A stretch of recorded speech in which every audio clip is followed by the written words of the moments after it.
देखिए अभी हम लोग करने जा रहे हैं कंप्यूटर की क्लास, जो केवीएस के एग्जाम के लिए काफी ज्यादा इंपॉर्टेंट है। वैसे क्वेश्चंस को हमने सेलेक्ट किया है जहां से आपके 10 नंबर इजिली आएंगे। यह एक मैराथन क्लास होगी।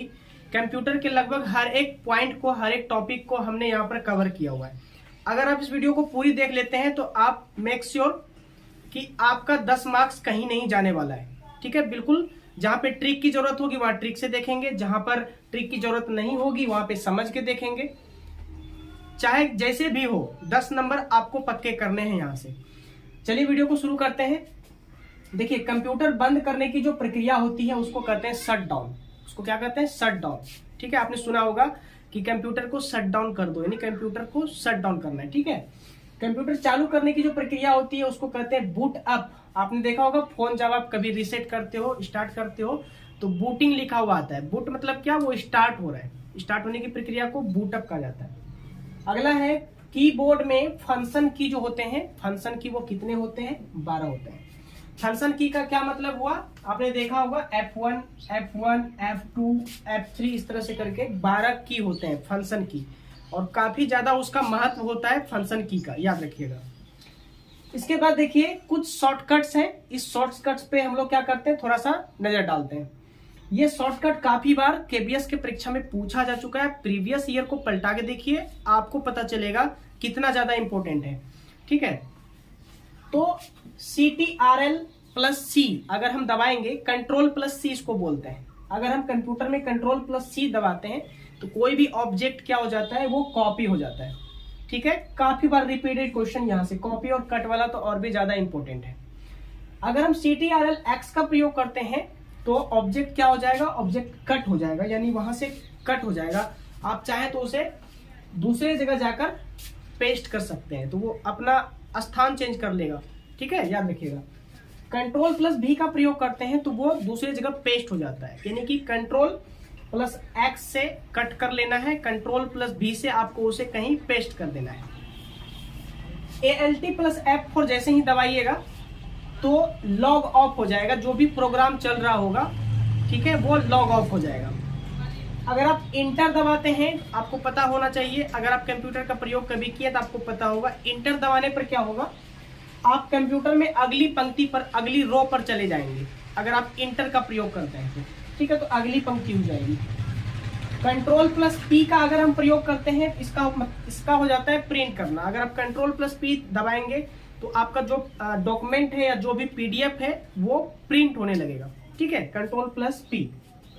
CTRL+M का प्रयोग करते हैं तो नई स्लाइड खुलेगी आपकी। जो भी आपका स्लाइड होता है MS पावर पॉइंट में, उसकी नई स्लाइड आपकी खुल के तैयार हो जाएगी कंट्रोल+M से। तो ये जितने भी शॉर्टकट्स हैं काफी ज्यादा इंपॉर्टेंट है। केबीएस ऐसे ही क्वेश्चन को प्रीफर करता है और ऐसे ही क्वेश्चन पूछता है। तो 10 नंबर अब आप यहां से पक्के कर सकते हो हम पे विश्वास करके। ठीक है, आप इस वीडियो को पूरी जरूर देख लेना। उसके बाद आगे बढ़ते हैं।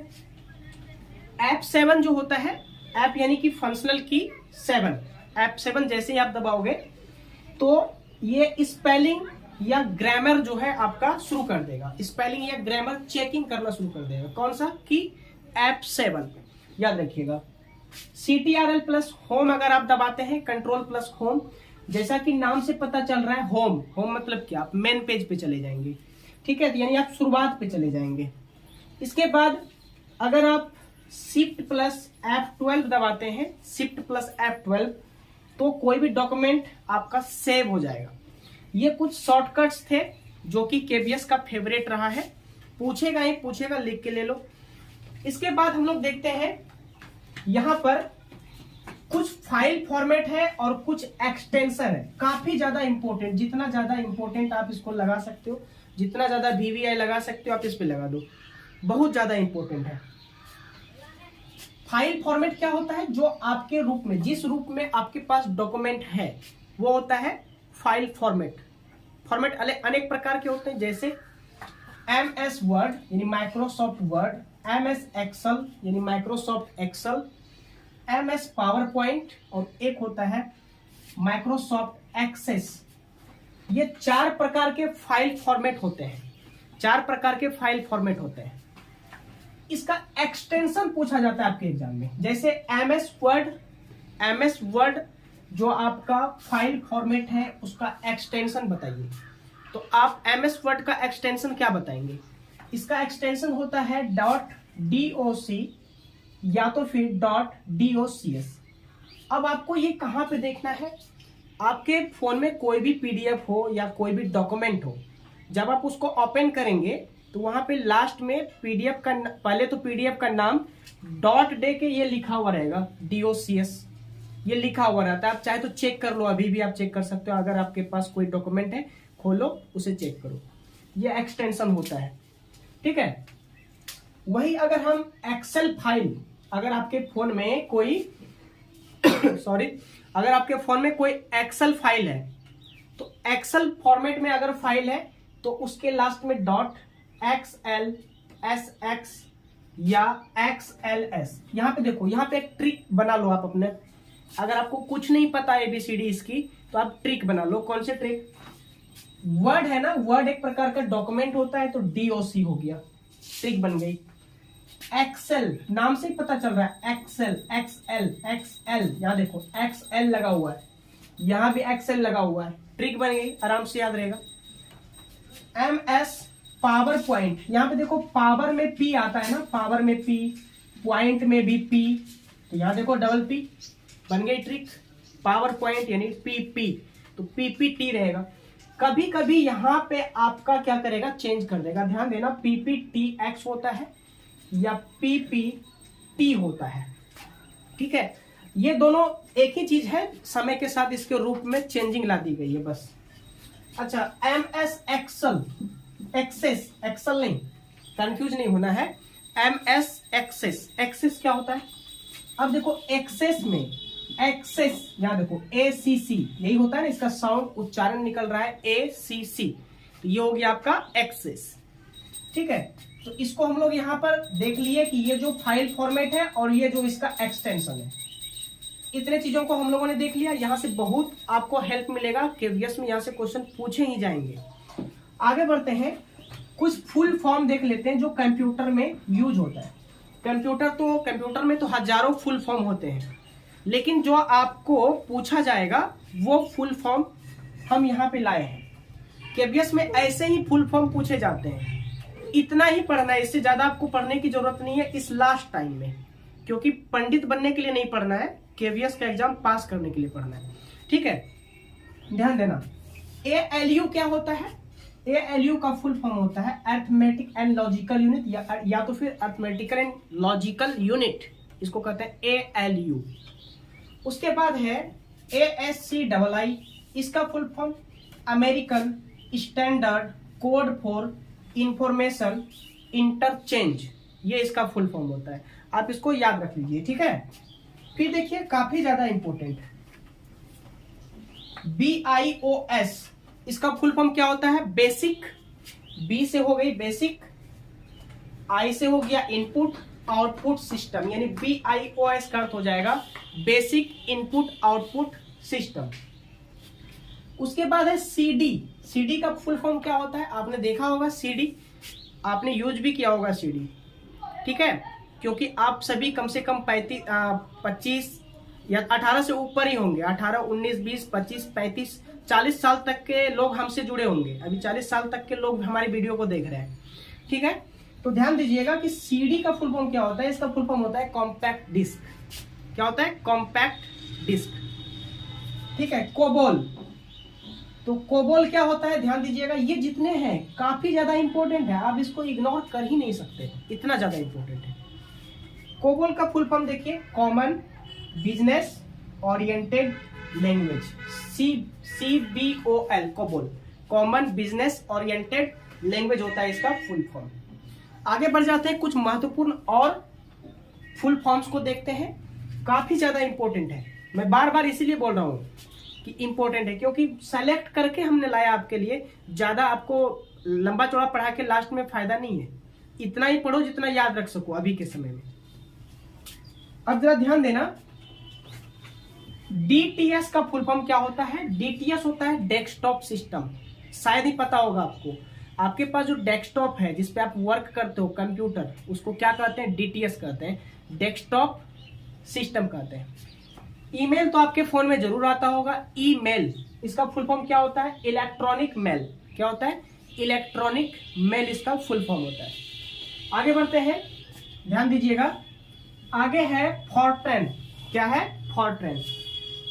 फॉर्ट्रेन क्या होता है? देखिए, FOR से हो गया फॉर्मूला। याद रखना बिल्कुल आसान है, अगर आप कोशिश करोगे तो कुछ भी असंभव नहीं है।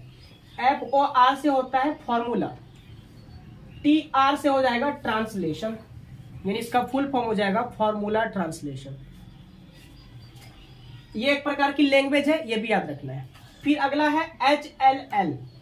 HLL ये कंप्यूटर का लैंग्वेज होता है, जिसको कहते हैं हाई लेवल लैंग्वेज। क्या कहते हैं? High level language, HLL। काफी ज्यादा इंपॉर्टेंट है। फिर देखो HTML, ना जाने कितनी बार KPS जो है पूछ चुका है, ना जाने कितनी बार पूछ चुका है। HTML हो गया, कोबोल हो गया, खूब पूछता है ये। ठीक है, HTML का फुल फॉर्म होता है हाइपर टेक्स्ट मार्कअप लैंग्वेज। सारे कंप्यूटर के लैंग्वेज हैं, कंप्यूटर की अपनी भाषा होती है, कंप्यूटर के लैंग्वेज है। ठीक है, आप हमारे कमेंट बॉक्स में बताइएगा कि कंप्यूटर की जो भाषा होती है उसमें अगर अंकों की बात करें तो कौन कौन से अंक को कंप्यूटर पहचानता है। ठीक है, आप हमारे कमेंट बॉक्स में जरूर लिखिएगा। और ये भी लिखिएगा कि आपको हमारी और कौन सी क्लास चाहिए, आप कौन सी क्लास चाहते हो मैं उस पर वीडियो बना दूं। आप कमेंट बॉक्स में लिखिए, मैं उस पर वीडियो बहुत जल्द बना दूंगा। ठीक है, आगे देखिए, आगे क्या है? IC। IC क्या होता है? अभी थोड़ी देर पहले भी बताया था हमने। IC क्या होता है? इंटीग्रेटेड सर्किट होता है। क्या होता है? Integrated circuit. जब वैक्यूम ट्यूब हुआ करते थे, ट्रांजिस्टर हुआ करते थे, उसके बाद ये आया है। और जब से आपका IC आया है तब से ही क्या हुआ है? तब से ही कंप्यूटर के क्षेत्र में एक क्रांति आ गई है ना।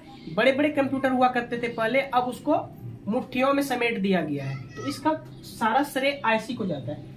IC अगर नहीं बना होता, IC की खोज ना होती, तो आज ऐसा नहीं हो पाता। ठीक है, याद रखिए, IC का फुल फॉर्म होता है इंटीग्रेटेड सर्किट। फिर अगला है IP। IP क्या होता है? IP होता है इंटरनेट प्रोटोकॉल। क्या होता है? Internet protocol. फिर अगला है मॉडेम। मॉडेम का काफी ज्यादा इंपॉर्टेंट, अब लगा लो VVI इसमें। मॉडेम में लगा लो VVI, HTML में लगा लो VVI, जिसमें बोल रहा हूं VVI लगा लो। आपका फॉर्ट्रेन जो लैंग्वेज है काफी ज्यादा इंपॉर्टेंट, यहाँ पे कोबोल लगा लो, BIOS लगा लो, ASCII लगा लो, ALU लगा लो। इतना फिलहाल अभी आप लगा लो, ये काफी ज्यादा इंपॉर्टेंट है। ठीक है, आगे है आपका मॉडेम। मॉडेम क्या होता है? मॉडेम का फुल फॉर्म होता है मॉड्यूलेटर डीमॉड्यूलेटर। मॉडेम लगाते हैं, आपने कभी लगाया भी होगा इंटरनेट को कनेक्ट करने के लिए। किसको? इंटरनेट को कनेक्ट करने के लिए।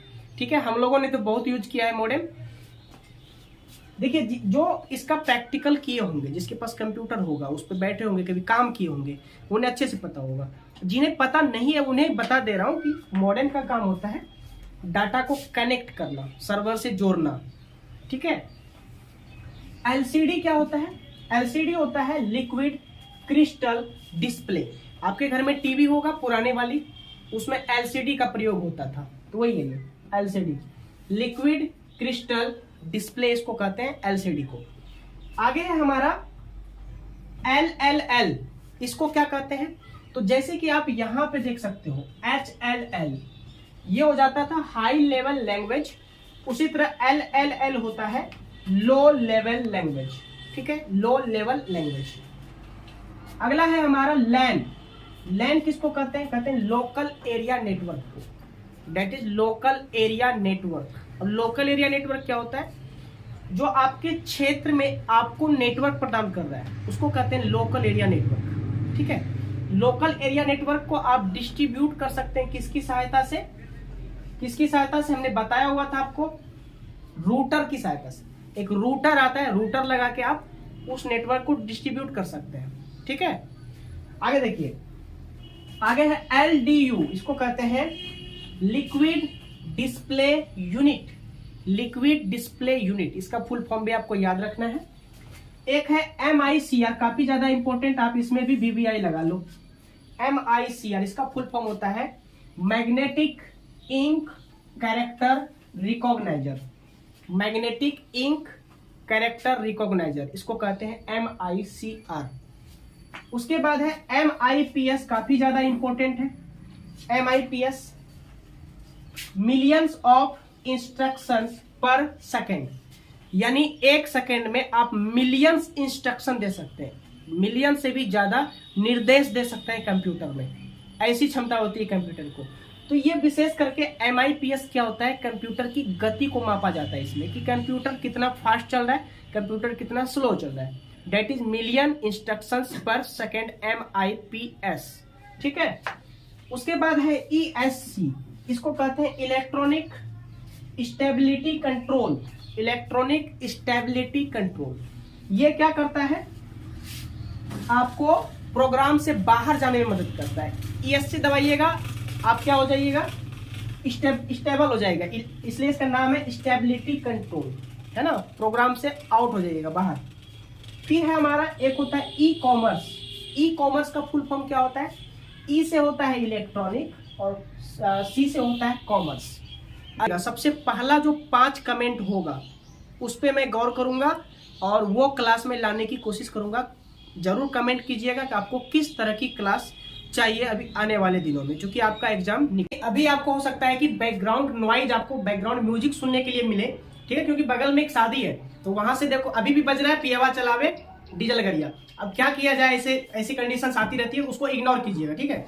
और यहाँ पे हमने कंप्यूटर के उन टॉपिक्स को चुना है जहां से सबसे ज्यादा क्वेश्चन विगत वर्षों में रिपीट किए गए हैं, तो काफी ज्यादा इंपॉर्टेंट आपके लिए क्लास होने वाली है। चलिए शुरू करते हैं आज की क्लास। देखिए कंप्यूटर क्या होता है, हर एक चीज को, अगर आपको कंप्यूटर की बेसिक नॉलेज भी नहीं है फिर भी आप यहाँ से कंप्यूटर में अच्छी खासी तैयारी कर सकते हो और अच्छा खासा आप मार्क्स उठा सकते हो कंप्यूटर में, ठीक है, KPS के एग्जाम में। ध्यान रखना, कंप्यूटर जो है क्या है, कंप्यूटर एक इलेक्ट्रॉनिक्स डिवाइस है, इलेक्ट्रॉनिक्स डिवाइस, ठीक है। कार्य क्या होता है, ये अरिथमेटिकल एंड लॉजिकल वर्क करता है, ठीक है, अरिथमेटिकल एंड लॉजिकल वर्क करना इसका काम होता है, किसका, कंप्यूटर का। अच्छा, इसका आविष्कार किसने किया, चार्ल्स बेबेज ने 1830 में किया था, यानी 1830 में चार्ल्स बेबेज ने। आज जो आप कंप्यूटर देख रहे हो इसमें कहीं ना कहीं उनका ही योगदान है, वो नहीं होते तो शायद आज कंप्यूटर नहीं होता, ठीक है। कौन थे वो साहब, चार्ल्स बेबेज। अच्छा, पिता किसे कहा जाता है, तो आविष्कार उसने किया इसलिए पिता भी चार्ल्स बेबेज को ही कहा जाता है, ठीक है, याद रखना। उसके बाद देखो कंफ्यूजन वाले पॉइंट्स कहां से बनते हैं, थोड़ा सा इस पर गौर करना। सर्वाधिक कार्य किसने किया है, कंप्यूटर के निर्माण में सर्वाधिक कार्य किसने किया, तो वो मैन थे न्यूमैन। आपको याद रखना वो मैन कौन थे, न्यूमैन थे। ध्यान देना, सबसे अधिक कार्य किया है कंप्यूटर के क्षेत्र में न्यूमैन ने। अगला क्वेश्चन है, इलेक्ट्रॉनिक कंप्यूटर के जनक कौन है, ध्यान रखिएगा, इलेक्ट्रॉनिक कंप्यूटर के जनक कौन है, जॉन मैचली और जे प्रेस्पर एकर्ट, ये थे इलेक्ट्रॉनिक कंप्यूटर के जनक। तो कंप्यूटर का आविष्कार, कंप्यूटर के पिता सबको पता है, बच्चे बच्चे को पता है, लेकिन इलेक्ट्रॉनिक कंप्यूटर के जनक जॉन मैचली और प्रेस्पर एकर्ट थे, ये आपको याद रखना है, ये आपके लिए इंपॉर्टेंट हो जाता है, ठीक है। अब देखो अभी तक कंप्यूटर का जो विकास हुआ वो क्या अचानक से हो गया, नहीं, कंप्यूटर का विकास अचानक से नहीं हुआ, लोग उसमें मेहनत करते गए, वैज्ञानिकों ने मेहनत की, अलग अलग स्टेप में इसका विकास हुआ है। तो इस आधार पर कंप्यूटर की पीढ़ी का वर्गीकरण किया गया है, कितनी प्रकार की पीढ़ी होती है, दैट मीन्स जनरेशन। तो कंप्यूटर की पीढ़ी जो है वो 5 प्रकार की होती है, यानी 5 जनरेशन अभी है कंप्यूटर का, जिसमें आपके मन में होगा कि अभी वर्तमान में कौन सा जनरेशन है। वर्तमान में जो जनरेशन है वो 4th जनरेशन में है, यानी कि हम लोग जो अभी कंप्यूटर पे वर्क कर रहे हैं तो 4th जनरेशन लेटेस्ट अपडेट है आपका, ठीक है, याद रखिएगा। अच्छा, फर्स्ट जनरेशन का जो कंप्यूटर होता है उसमें किसका प्रयोग किया गया था, तो फर्स्ट जनरेशन का जो कंप्यूटर था उसमें वैक्यूम ट्यूब का प्रयोग किया गया था। वैक्यूम ट्यूब क्या होता है, वैसी ट्यूब जिसके अंदर हवा ना हो, दैट इज वैक्यूम ट्यूब, ठीक है। फर्स्ट जनरेशन के कंप्यूटर में वैक्यूम ट्यूब का प्रयोग किया गया था। जो सेकेंड जनरेशन का कंप्यूटर था वो ट्रांजिस्टर था, वो क्या था, उसमें क्या प्रयोग किया गया था, ट्रांजिस्टर। वैक्यूम ट्यूब की बात क्या थी आप याद रखना, वैक्यूम ट्यूब क्यों हटाना पड़ा, क्योंकि वैक्यूम ट्यूब हीट बहुत होता था और हीट के कारण एनर्जी बहुत लॉस होता था, जिसके कारण वैक्यूम ट्यूब ज्यादा दिन तक काम नहीं किया। सेकेंड जनरेशन के कंप्यूटर में ट्रांजिस्टर का प्रयोग किया जाने लगा, किसका, ट्रांजिस्टर का। जब थर्ड जनरेशन का कंप्यूटर बना तो उसमें आईसी यानी इंटीग्रेटेड सर्किट, और यहीं से आपके कंप्यूटर का जो है चरम शुरू हो जाता है, कंप्यूटर का एक अच्छा सुनहरा स्टेज आप बोल सकते हो शुरू हो जाता है जब से आईसी की खोज हुई, इंटीग्रेटेड सर्किट की खोज हुई थर्ड जनरेशन के कंप्यूटर में। क्वेश्चन क्या पूछा जाएगा, किस जनरेशन के कंप्यूटर में पहली बार आईसी का प्रयोग किया गया था, किस जनरेशन के कंप्यूटर में फर्स्ट टाइम आईसी का प्रयोग किया गया था, that is third generation of computer. अच्छा, आईसी का प्रयोग किया गया थर्ड जनरेशन के कंप्यूटर में। फोर्थ जनरेशन का कंप्यूटर अभी जो वर्तमान में है, फिफ्थ जनरेशन का कंप्यूटर अभी आया नहीं, उस पर वर्क चल रहा है, ठीक है। तो फोर्थ जनरेशन का जो कंप्यूटर है उसका नाम है VL, नाम नहीं बोल सकते, फोर्थ जनरेशन के कंप्यूटर में VLSI का प्रयोग किया गया। इसका क्या मतलब होता है, वेरी लार्ज स्केल इंटीग्रेशन, यानी बहुत अधिक, वेरी लार्ज मतलब बहुत अधिक, स्केल इंटीग्रेशन यानी बहुत अधिक मात्रा में इंटीग्रेटेड सर्किट का प्रयोग किया गया है, इंटीग्रेटेड सर्किट का प्रयोग किया गया उसमें, इसलिए इसका नाम पड़ गया VLSI, फोर्थ जनरेशन के कंप्यूटर में। अच्छा, अब यहां पर सबसे ज्यादा इंपॉर्टेंट क्या है कि प्रथम इलेक्ट्रिक कंप्यूटर कौन सा था, सबसे पहला जो इलेक्ट्रिक कंप्यूटर बना था कौन सा था, ठीक है। तो वो बना था ENIAC, ठीक है, इनाइक बोलेंगे इसको, ENIAC, that is first electric computer named by ENIAC, ठीक है, याद रखना। सबसे तेज कंप्यूटर यानी कि world's fastest computer, the fastest computer of the world, क्या था वो सबसे तेज कंप्यूटर, क्या था, फुगाकू, जो कि जापान का था। सबसे ज्यादा अगर तेज कोई कंप्यूटर बना सका है आज तक तो वो जापान है, आपको याद रखना। सबसे उसके बाद देखना ध्यान से, कभी कभार ये क्वेश्चन पूछा जाता है कि भारत में निर्मित पहला कंप्यूटर जो है उसका नाम बताइए।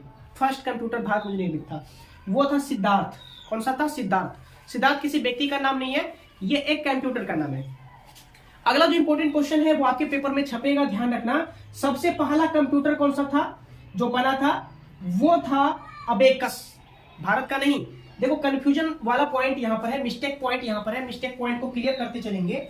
भारत में निर्मित बोलेगा तो सिद्धार्थ, और अगर बोलेगा पहला कंप्यूटर तो पहला कंप्यूटर बोलेगा तो अबेकस। आपने अबेकस देखा है, मैथमेटिक्स को सॉल्व करते वक्त, संख्याओं को पढ़ते वक्त बच्चे अबेकस का यूज किया करते हैं, ठीक है, याद रखना। तो यहां से इतने इंपॉर्टेंट क्वेश्चन है। सबसे ज्यादा पीढ़ी, कौन सी पीढ़ी में कौन सी सर्किट का यूज किया गया था, इसको याद रखना है। First generation vacuum tube, second generation transistor, third generation IC से ही आपका जो है कंप्यूटर में अचानक से बूम हुआ, वृद्धि हुई कंप्यूटर के क्षेत्र में। फिर VLSI यानी वेरी लार्ज स्केल इंटीग्रेशन का प्रयोग किया गया फोर्थ जनरेशन में। फिफ्थ जनरेशन अभी आना बाकी है। चलो इतना यहां से आपका क्लियर हो गया, आगे बढ़ते हैं। कंप्यूटर को हिंदी में हम लोग कहा करते हैं संगणक। कंप्यूटर का हिंदी ना जाने कितनी बार केबीएस ये चीज पूछ चुका है। केबीएस की छोड़ दो, हर एक एग्जाम में यहां से क्वेश्चन जरूर आता है।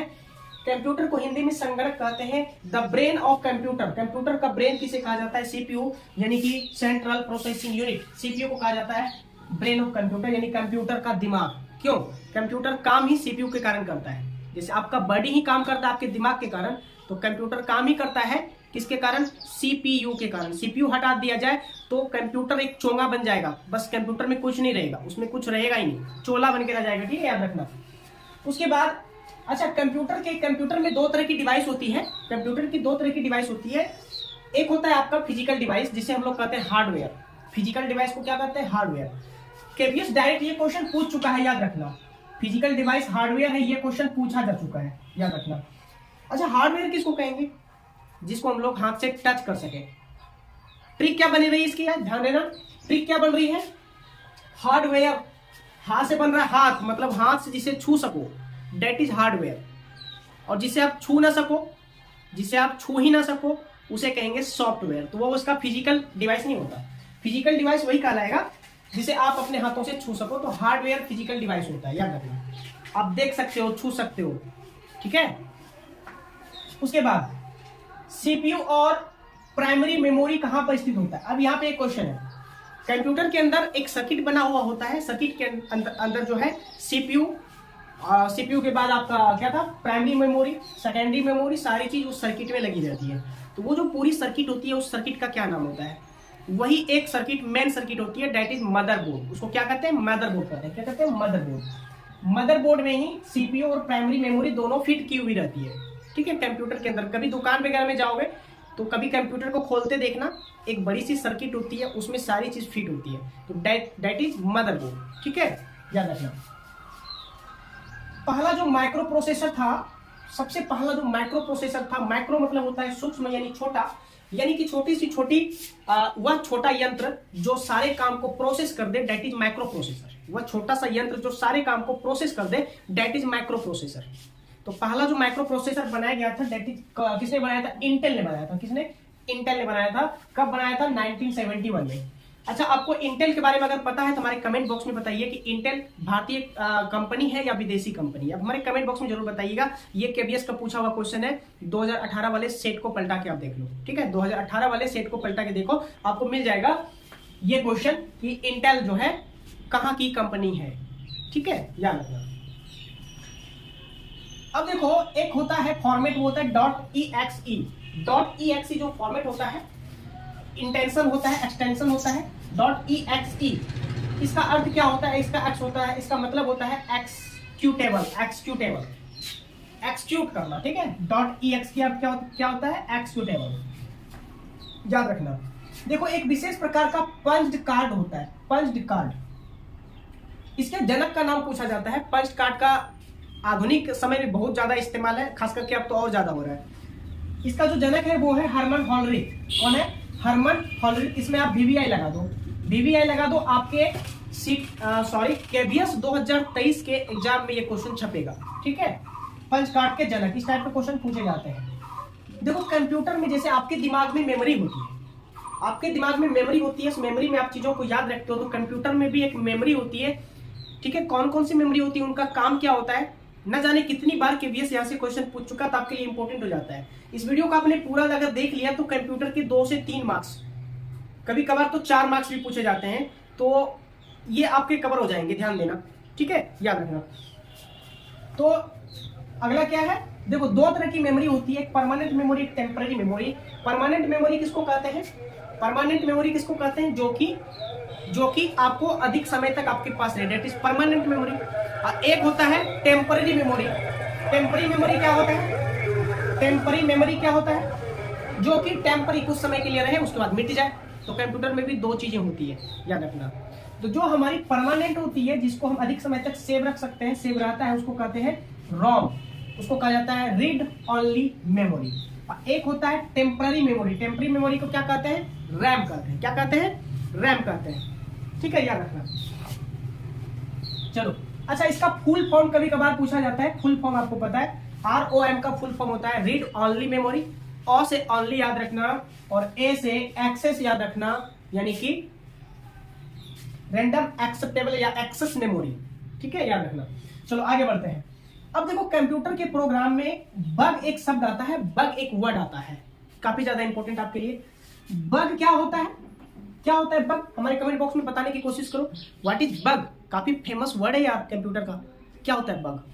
तो देखो, बग क्या होता है? बग एक प्रकार का एरर होता है, कंप्यूटर में आने वाला एरर, इसी को कहते हैं बग। क्या कहते हैं? बग कहते हैं, ठीक है? आगे है, देखो, जब तक कंप्यूटर में वैक्यूम ट्यूब का इस्तेमाल किया जाने लगा, पहले वैक्यूम ट्यूब का इस्तेमाल होता था, तो एनर्जी का लॉस ज्यादा होता था, ऊर्जा की हानि अधिक होती थी, जिस कारण से उनके ड्रॉबैक्स को समाप्त करने के लिए क्या किया गया? आईसी की खोज की गई। क्या की गई? आईसी की खोज की गई। तो उस आईसी के बारे में देखने की कोशिश करना काफी ज्यादा इंपॉर्टेंट आपके लिए। देखो, आईसी एक प्रकार का चिप होता है, छोटी सी, ठीक है? इंटीग्रेटेड सर्किट इसको बोलते हैं। आईसी का फुल फॉर्म होता है इंटीग्रेटेड सर्किट। एक प्रकार की चिप होती है जो सेमीकंडक्टर का बना होता है। सेमीकंडक्टर मतलब क्या हुआ? सेमीकंडक्टर यानी अर्धचालक, अर्धचालक, ठीक है? अर्धचालक का बना होता है, और अर्धचालक बनता किससे? सिलिकॉन से। अर्धचालक बनता किससे? सिलिकॉन से, ठीक है? सिलिकॉन और जर्मेनियम से भी अर्धचालक बनता है, याद रखना। लेकिन यहाँ पर सिलिकॉन आपको याद रखना है, ठीक है? तो आईसी चिप बनता है सेमीकंडक्टर से, सेमीकंडक्टर बनता है सिलिकॉन से। अब देखो, आईसी के आविष्कारक कौन थे? बहुत बड़े महान व्यक्ति थे, क्योंकि आईसी का आविष्कार अभी तक अगर नहीं हुआ रहता तो अभी भी हम वैक्यूम ट्यूब या ट्रांजिस्टर का यूज कर रहे होते, बहुत सारी खामी होती, हीट एनर्जी का लॉस अधिक होता, ठीक है? बहुत सारी ड्रॉबैक्स थे पहले, अगर आईसी का आविष्कार नहीं हुआ रहता। तो कंप्यूटर इतना छोटा आप पैकेट में हटा लेते हो ना, वो आपको देखने नहीं मिलता। तो देखो, आईसी के जो आविष्कारक थे वो थे JS किल्वी। कौन थे? JS किल्वी ने आविष्कार किया था। नमस्कार है भाई किल्वी साहब को। JS किल्वी कितनी महान हस्ती रही होगी जिसने आईसी की खोज की। नहीं तो आज छोटा कंप्यूटर आपको देखने के लिए नहीं मिलता, इतना फास्ट कंप्यूटर आपको देखने के लिए नहीं मिलता, ठीक है? कंप्यूटर की देखो अपनी भाषा होती है, कंप्यूटर की अपनी भाषा होती है, हमारी आपकी भाषा को नहीं समझता। कंप्यूटर दो ही चीज समझता है, 0 और 1, 0 और 1 दो ही चीज समझता है, that is binary number. Computer सिर्फ बाइनरी नंबर को पढ़ पाता है, बाकी किसी नंबर को नहीं पढ़ता। तो आप बोलोगे सर उसमें क ख ग घ लिखा हुआ रहता है, कलम और कलम लिखा हुआ रहता है ना, PEN पेन लिखा हुआ रहता है कंप्यूटर में। देखो भाई वो बाइनरी को डिकोड करता है, बाइनरी को डिकोड करता है, उस भाषा में वो कन्वर्ट करता है आउटपुट के माध्यम से, ठीक है, याद रखना। तो कंप्यूटर की जो पहली भाषा है वो उसका नाम आपको याद रखना है। ना जाने कितनी बार ये पूछा जा चुका है, केवीएस कितनी बार पूछ चुका है यहाँ पर। तो कंप्यूटर की जो पहली भाषा होती है दैट इज फॉर्ट्रेन। क्या है ये? फॉर्ट्रेन। अब देखो बगल में गाड़ी वाला जा रहा है, साजन मेरा बेकरार है मिलने को दिल बेकरार है। देख लो क्या किया जाए इन लोगों का, है ना। तो थोड़ा सा बैकग्राउंड न्यूज अगर नॉइज आए तो उसको इग्नोर करना, है ना। चलो आगे बढ़ते हैं। तो ध्यान से, वेब पेज कोड की भाषा जो होती है, web page code. Web page code समझते हो? जो आप ब्राउज करते हो, वेब पेज जो आप ब्राउज करते हो, ब्राउज किया है कभी आपने? गूगल क्रोम पे ब्राउज किया है, जरूर किया होगा। तो वेब पेज कोड की जो भाषा होती है वो होती है HTML, hyper text markup language, इसका फुल फॉर्म होता है HTML, hyper text markup language, ठीक है। कभी कभार तो ये पूछा ही जाएगा कंप्यूटर की पहली भाषा क्या है, ठीक है। उसके बाद वेब पेज कोड की भाषा भी पूछा जा सकता है, that is HTML, hyper text markup language. कभी कभी आपसे HTML का फुल फॉर्म पूछ सकता है, याद रखना, हाइपर टेक्स्ट मार्कअप लैंग्वेज, ठीक है। चलो आगे बढ़ जाते हैं। कहता है कि डाटा इंफॉर्मेशन की गति का माध्यम। देखो डाटा इंफॉर्मेशन की गति, जो भी हम डाटा डालते हैं किसके माध्यम से? माउस के माध्यम से, कीबोर्ड के माध्यम से, माइक के माध्यम से, जो भी डाटा हम फीड करते हैं कंप्यूटर में, तो वो जो गति करता है, गति किसके माध्यम से करता है ना। गति किसके माध्यम से करता है? हमारे शरीर में ब्लड गति करता है, किसके माध्यम से? उसके लिए वेन्स बने हुए हैं, नस बने हुए हैं हमारे शरीर में, है ना। तो उसी प्रकार यहाँ जो डाटा गति करता है, डाटा गति करता है बस के माध्यम से, इसको बसेस बोलते हैं। बसेस के माध्यम से डाटा गति करता है कंप्यूटर में, one space to another space, ठीक है, याद रखना, यानी one component to another component. आगे बढ़ते हैं। बस के गति की इकाई क्या है? MHz, मेगाहर्ट्ज, ठीक है। बस के गति की इकाई है, यानी कि बस की गति जो है, अब ये वाला कार वाला बस मत समझना आप, बस मतलब बता दिया ना, one component to another component, जो इंफॉर्मेशन ट्रांसमिशन होता है दैट इज बस, ठीक है। बस की गति की इकाई होती है MHz। द्विआधारी अंकन पद्धति के दो अंक कौन कौन से होते हैं? तो द्विआधारी अंकन पद्धति में सबसे मेन जो दो अक्षर होता है, दो अंक होते हैं, वो होता है 0 और 1। तो कंप्यूटर भी 0 और 1 की भाषा को ही समझता है, इसको कहते हैं द्विआधारी पद्धति, ठीक है। द्विआधारी अंकन पद्धति के दो अंक जो होते हैं वो होते हैं या तो 0 या तो 1, दोनों, ठीक है। आगे बढ़ते हैं। एक क्वेश्चन है, www के आविष्कारक कौन है? नीचे थोड़ा सा कट रहा होगा मेरे वीडियो में, हमको पता है। तो www के आविष्कारक यानी वर्ल्ड वाइड वेब के आविष्कारक कौन है? टिम बर्नर्स-ली, याद रखना, टिम बर्नर्स-ली। काफी बार पूछा गया, रिपीटेड क्वेश्चन है, ठीक है, बार बार रिपीट होता है, इसको इग्नोर तो आप कर ही नहीं सकते। अगर आपने इस वीडियो को अच्छी तरह से देख लिया तो कंप्यूटर के एक भी मार्क्स आपके इधर से उधर नहीं होंगे और केवीएस में आपका पक्का सिलेक्शन तय है, ठीक है, याद रखना। आगे देखते हैं। माइक्रोसॉफ्ट के संस्थापक, सह संस्थापक कौन है? Paul Allen. पॉल एलन सह संस्थापक है, कौन? पॉल एलन, याद रखना। चलो ये तो याद रखने वाली चीज थी। अब आ जाते हैं कीबोर्ड और माउस। कभी आपने कीबोर्ड देखा है? कीबोर्ड जिसपे की बटन्स होते हैं, उंगलियां फेरते हैं, लोग चलाते हैं, लिखते हैं, दैट इज कीबोर्ड। माउस देखा है कभी? हाथ में पकड़ के लेफ्ट साइड, उसके बाद राइट साइड क्लिक करते हैं।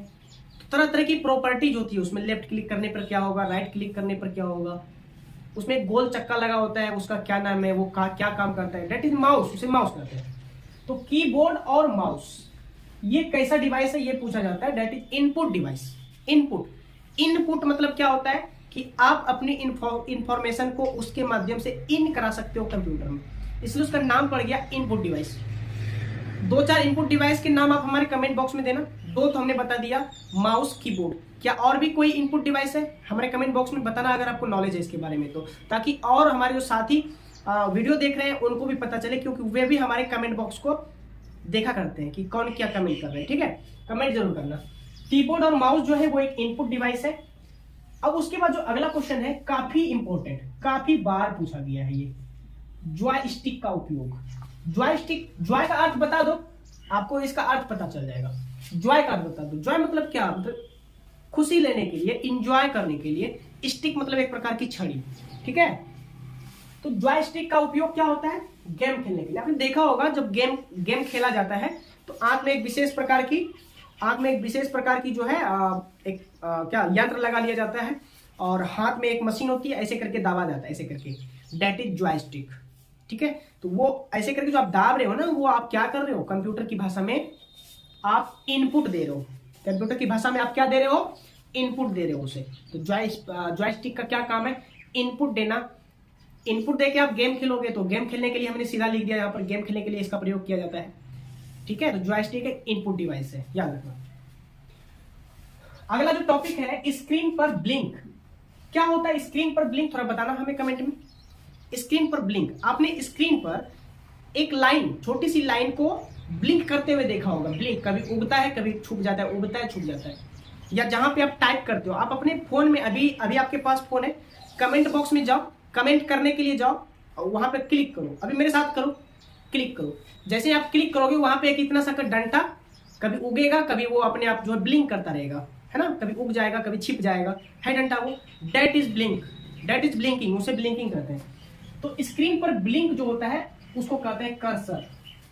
तो उसको क्या कहा जाता है, कर्सर कहा जाता है। और माउस की सहायता से हम कर्सर को एक स्थान से दूसरे स्थान तक ले जा सकते हैं वर्क करने के लिए, ध्यान रखना। अच्छा, इनपुट से आउटपुट स्थानांतरण को क्या कहा जाता है, इसको कहा जाता मतलब इनपुट से आउटपुट में स्थानांतरण कौन सा डिवाइस करता है, ये पूछा जा रहा है। तो इनपुट से आउटपुट में बदलने का काम करता है हमारा CPU, central processing unit. Input से आउटपुट बहुत अच्छा काम है, देख लो ध्यान से। इनपुट से आउटपुट में कन्वर्ट कर देता है सीपीयू, इसलिए तो उसको कहा गया कंप्यूटर का ब्रेन, ठीक है। अब देखो आगे है drag and drop. Drag and drop कभी आपने किया है, कंप्यूटर पे वर्क किया होगा तो आपको पता होगा कि ड्रैग एंड ड्रॉप क्या होता है। एक मूवी को एक जगह से उठाकर दूसरी जगह रखा है आपने कभी, हाँ जरूर रखा होगा। एक फाइल से उठाकर ऐसे ड्रैग किया, वहां से उठाया, दूसरी जगह ऐसे ड्रॉप कर दिया, तो that is drag and drop, इसे ही कहते हैं। कोई बहुत बड़ी साइंस नहीं है इसमें, that is drag and drop, यानी माउस से ऑब्जेक्ट को खींच कर दूसरे जगह ड्रॉप कर देना, छोड़ देना। ड्रैग नहीं, उठाओ, ड्रॉप छोड़ो, उठा दो इधर से उधर छोड़ दो, that is drag and drop, और कुछ नहीं है। देखो ध्यान से, आगे है सीपीयू स्पीड मापने का जो पैरामीटर होता है उसको क्या कहते हैं। सीपीयू की स्पीड मापने का जो पैरामीटर होता है उसे क्लॉक स्पीड कहा जाता है। क्या कहते हैं, क्लॉक स्पीड। सीपीयू की स्पीड मापने का जो पैमाना होता है, मात्रक होता है। विद्युत धारा का मात्रक आप पढ़े हो, एम्पियर पढ़े हो ना, ठीक है। तो इसी प्रकार सीपीयू की स्पीड मापने का भी पैरामीटर होता है, क्या कहते हैं उसको, क्लॉक स्पीड कहते हैं। अच्छा, अगला जो टॉपिक है वो है रिसाइकिल बिन। क्या होता है रिसाइकिल बिन, तो देखो जब किसी फाइल को, फोल्डर को, किसी डाटा को आप डिलीट करते हो अपने कंप्यूटर से, अपने फोन से, तो वो परमानेंटली डिलीट नहीं होता, टेम्पररी डिलीट होता है। परमानेंटली डिलीट वो आपका रिसाइकिल बिन से होगा, क्योंकि जो डिलीट की हुई चीजें हैं वो रिसाइकिल बिन में जाकर जमा हो जाती है, ठीक है, सेफ्टी के लिए। कभी कभार गलती से कोई चीज डिलीट हो जाता है हमारा, तो उसे हम फिर से प्राप्त कर सकें, इसलिए बना होता है रिसाइकिल बिन, ठीक है। तो क्या क्या काम है रिसाइकिल बिन का, डिलीट फाइल को पुनः प्राप्त करना, ठीक है, ये काम है रिसाइकिल बिन का। अगला देखो, हाँ काफी ज्यादा इंपॉर्टेंट, प्रिंटर। न जाने कितनी बार केबीएस पूछ चुका है, कितनी बार पूछ चुका है, फिर भी विद्यार्थी इसको कंप्लीट करके नहीं जाएंगे। देखो ध्यान से, प्रिंटर जो होता है दो तरह के होते हैं, इंपैक्ट प्रिंटर, नन इंपैक्ट। कितनी बार तो ये पूछ दिया गया है प्रिंटर होते कितने प्रकार के। देखो सिंपल सा क्वेश्चन, छोटी छोटी क्वेश्चन, ठीक है। तो प्रिंटर दो तरह के होते हैं, that is number first impact and number 2 non impact, ठीक है। दोनों में अंतर होता है। अच्छा, एक क्वेश्चन पूछा जाता है, एक प्रिंटर आता है dot matrix printer. Dot matrix printer ये कौन सा प्रिंटर है, इंपैक्ट प्रिंटर है या नॉन इंपैक्ट प्रिंटर है। डॉट मैट्रिक्स प्रिंटर में क्या यूज करते हैं, डस्ट का इस्तेमाल करते हैं, डस्ट मतलब धूल का इस्तेमाल करते हैं, याद रखना। डॉट मैट्रिक्स प्रिंटर, बाजार गए हो कभी, फोटोकॉपी करवाया है आपने, जीरोक्स करवाया है, जरूर करवाया होगा। वहां पे जो आपकी मशीन होती है जहां से आप प्रिंट करके अपना जीरोक्स लेते हो, वो मशीन ही प्रिंटर होती है। तो प्रिंटर बहुत सारी होती है, एक इंकजेट प्रिंटर होती है, डॉट मैट्रिक्स प्रिंटर होती है, उसी में आपका हो जाता है impact printer and number second non impact, तो जो वो डॉट मैट्रिक्स होती है ना, डॉट मैट्रिक्स, वो हो जाता है इम्पैक्ट प्रिंटर, याद रखना।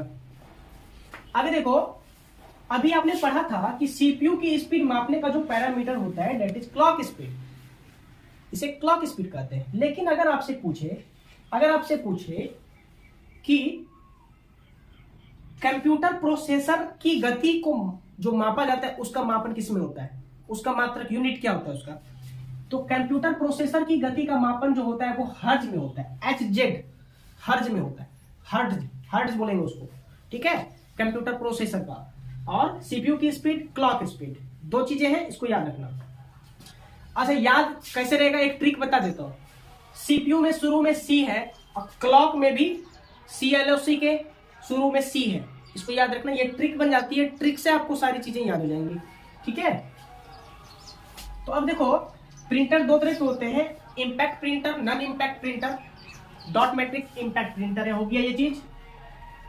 अच्छा, एक चीज है कि दो तरह की मेमोरी होती है, याद रखना, एक वोलेटाइल मेमोरी होती है, एक नॉन वोलेटाइल मेमोरी होती है। तो कहा जाता है कि रैम क्या है, रैम जो है वो क्या है, रैंडम एक्सेस मेमोरी, वो क्या है, वोलेटाइल है कि नॉन वोलेटाइल है।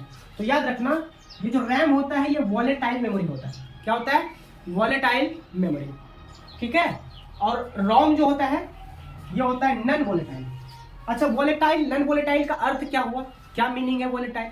वोलेटाइल यानी कि इसका जो डाटा है वो आप मिटा सकते हो, मिटा के दूसरा डाटा उसमें फिर फीड कर सकते हो। लेकिन रोम जो होता है इसका डाटा मिटाया नहीं जाता है, ये पहले से फीड किया हुआ रहता है आपके डिवाइस में, इसलिए इसको दो नाम दिया, वोलेटाइल जिसे आप मिटा सके, नॉन वोलेटाइल जिसे मिटा ना सके, वो सेफ रहेगा, वो मिटेगा नहीं। ये होता है वोलेटाइल, नॉन वोलेटाइल, ठीक है। रैम होता है वोलेटाइल और रोम जो होता है वो नॉन वोलेटाइल होता है, ठीक है।